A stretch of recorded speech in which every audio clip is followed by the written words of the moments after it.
Here we go, back at it again, coming at you in 2023. It's a new year, new me, and while my videos have been getting better, we can't say the same about some of the absolute stinkers of video games that we've seen released over the past year. This was actually a great year for the gaming world. God of War Ragnarok, Elden Ring, Sonic Frontiers, Persona 5 Royale, but no matter how good a year it is, there will always be a top 10 worst. So let's look at them. This is Big Nasty, and follow me as we glance back at the year and count down our top 10 worst games of 2022. And hey, I got a great game for us to play. It's called Like, Comment, and Subscribe, and if you do all that, you win! What do you win? My love and affection, and tons of great content right at the click of your screen. Do it now! Number 10. It hurts to put this game on the list, and while Overwatch is doing a lot better now, that doesn't excuse the absolute horrible launch that Overwatch 2 had in 2022. Only 3 new characters at launch and tons of bugs and server issues, along with horrible glitches like getting kicked out of a game whenever you unlocked an achievement, and a glitch in which players lost credits to buy skins with absolutely no refund in return. Bad atmosphere for the community and horrible balancing and quality of life issues at launch leave this game with a bad enough taste to warrant a spot on this list. Number 9. The Batman Arkham games were absolutely legendary titles and some of the best games of all time, let alone the superhero genre. Okay, as soon as I mentioned Batman, y'all should have known, but Gotham Knights was an absolute divisive game even at its first reveal, let alone at launch. 30 FPS max, clunky gameplay, and worse graphics than a game released 7 years before it. It's no surprise, it's not a surprise that fans were anything but open to it. Especially when compared to the much better looking, popular, and long awaited Suicide Squad. Number 8. Take everything I just said about Gotham Knights, add a bunch of nothing mechanics with boring and broken gameplay, and a half-assed, mundane story and open world, and you got a taste of Elix 2. There's not much else for me to say here, I said it all in the descriptor. I mean, is there another company who's lost such a passion for work, gaming, and game making like Piranha Bytes? Number 7. Square Enix has made some of the most legendary games of all time, but damn have they been making some stinkers lately. Marvel Avengers, First Spoken, which is already a top contender for the worst games of 2023, and CHOCOBO GP. A Final Fantasy kart racer akin to Mario Kart, except it's filled to the microtransactions up the butt.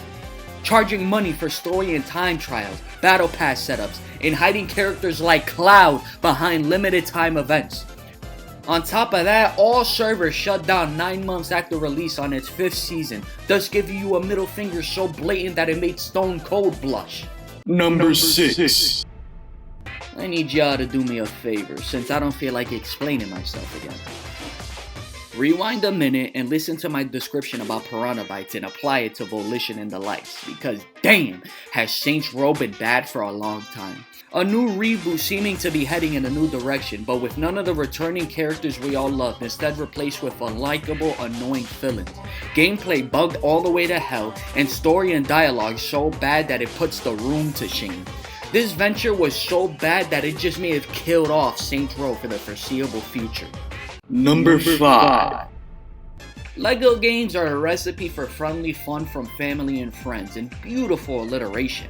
And a LEGO action brawler doesn't sound like a bad idea, and it's not a bad idea, but it was a bad execution.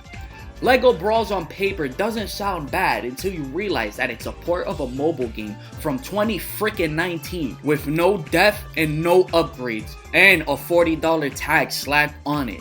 Need I say any more? Number 4.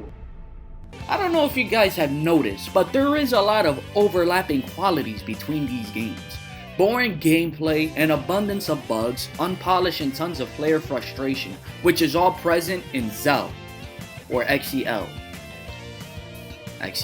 Besides the decent visuals and the alright story, there are no other redeeming qualities from this absolute howler of a Switch title. Number 3. Crossfire is a globally popular franchise, but to say that 2022 release CrossFireX was a misstep for the franchise would be a massive understatement. Horrible controls, horrible voice acting, horrible AI, horrible story, More lazy than anything, and the best of all, microtransactions. Video game developers really have the audacity to release buggy, unfinished, unpolished, or below mid trashware, and then on top of all that ask us for extra money and microcurrency rather than getting the game fixed? CrossFireX gets no sympathy from me in placing it at number 3 on this list.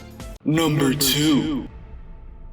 Metacritic's worst game of the year in 2022, and our number 2, Postal 4, comes off of the back of the astoundingly ASIC Postal 3, released 11 years ago. That was even worse. The game's cheap, it's broken, it's poor, and worst of all, it is absent of any and all humor. On a game that tries so hard to be funny, look how it's called Regrets instead of Regrets.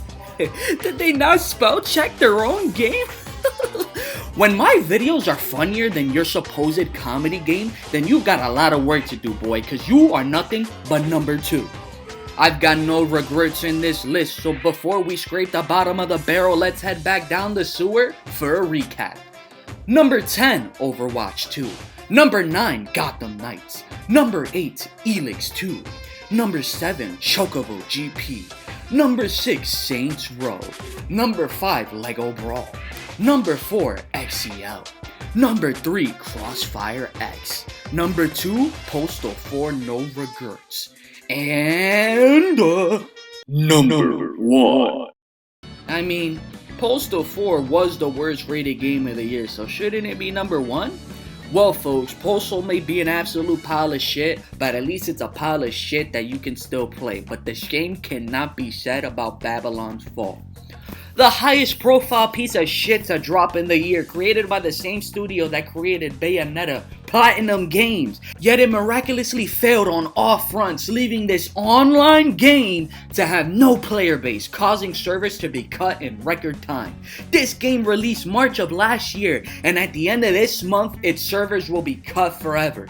To fail on such a spectacular level from such a respected company, Babylon's fall from grace must be studied and remembered. And that's why Babylon's Fall is the worst game of 2022.